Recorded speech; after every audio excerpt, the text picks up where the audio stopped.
Today, we are diving into one of the toughest foreign policy puzzles out there. It's a question a lot of countries are wrestling with, but for a key U.S. ally like Australia, the stakes are incredibly high. How do you navigate a world stuck between a rising, powerful China and, an increasingly unpredictable United States? It's a high-wire act with no safety net.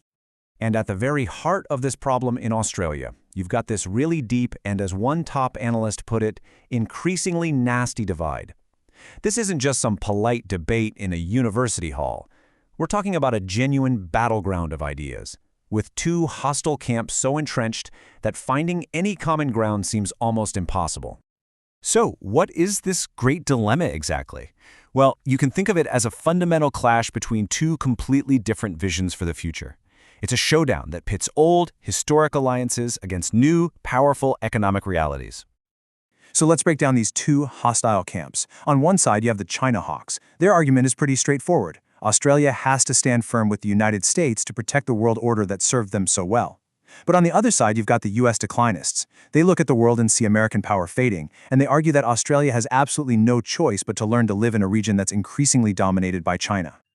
Okay, so to really get what's at stake here, we have to ask the big question. Is American power in Asia really fading? Or is the truth a little more complicated than that? At first glance, you look at these numbers and wow, the U.S. still massively outspends China on its military. It's not even close. But, and this is a huge but, raw spending doesn't tell you the whole story. The real question isn't just about how much money you have, it's about where and how effectively you can actually use that power. And this brings me to a brilliant concept from way back in the Cold War, from a strategist named Dean Acheson. He talked about creating situations of strength. The idea is simple but powerful. You don't try to be strong everywhere all the time. Instead, you focus your power in key strategic spots to become so overwhelming that your rival wouldn't even think about starting a fight there. And you can still see this strategy working perfectly in some parts of Asia today. I mean, look at Japan. Look at South Korea. The combination of American troops and incredibly powerful local allies creates a classic situation of strength. The combined U.S. and Japanese naval power in the East China Sea, for example, is a huge deterrent for Beijing. But then you look elsewhere, and the whole picture just flips.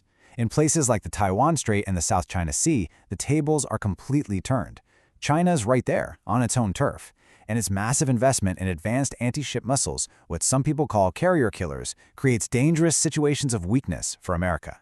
Trying to intervene there now would be a whole different and much bloodier ballgame for the U.S. military. So you've got this messy picture, strength in some places, weakness in others. And faced with a shifting balance of power, Australia has made a massive, historic, and frankly, incredibly risky choice. And that choice is the AUKUS Security Pact. Now, this isn't just another boring treaty. We're talking about a profound shift.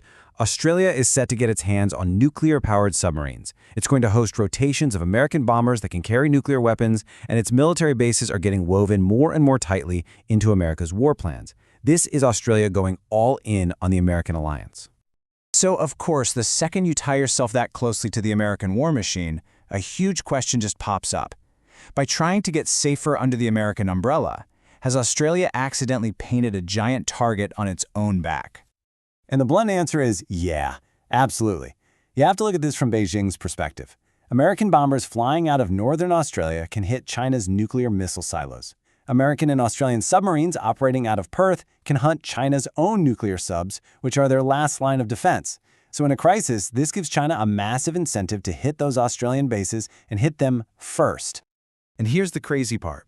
Just as Australia is doubling down, betting the farm on its dependency on the United States, the reliability of its protector is more in question than it has ever been. And of course, we're talking about the possibility of a second Trump presidency. This introduces a whole new level of uncertainty. I mean, when he was asked about defending Taiwan, a cornerstone of American policy for decades, his response was basically, why are we doing this? He questions the very foundations of the alliances that Australia is now betting its entire future on. You know, his philosophy here isn't that complicated.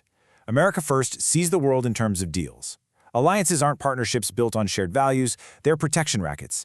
Allies are basically clients, and if he thinks they're freeloading or the deal isn't good enough for America, he is more than ready to just walk away.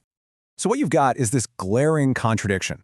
On one hand, the AUKUS Pact is being sold as this ironclad, multi-generational partnership.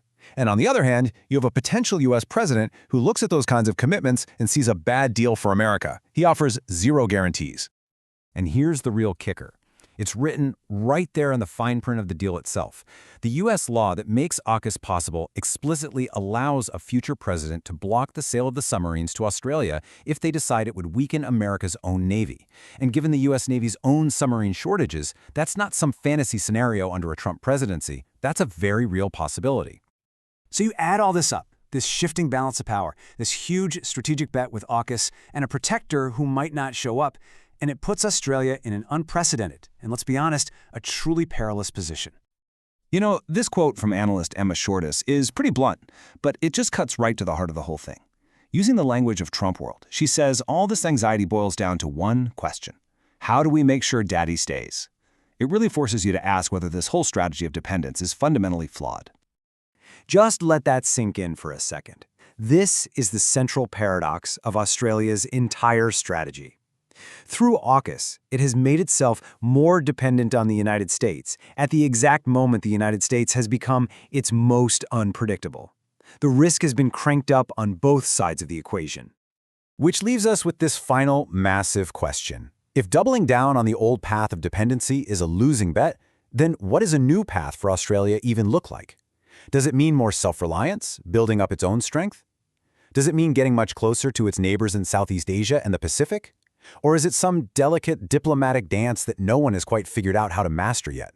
That is the challenge that's going to define the next chapter, not just for Australia, but for this entire part of the world.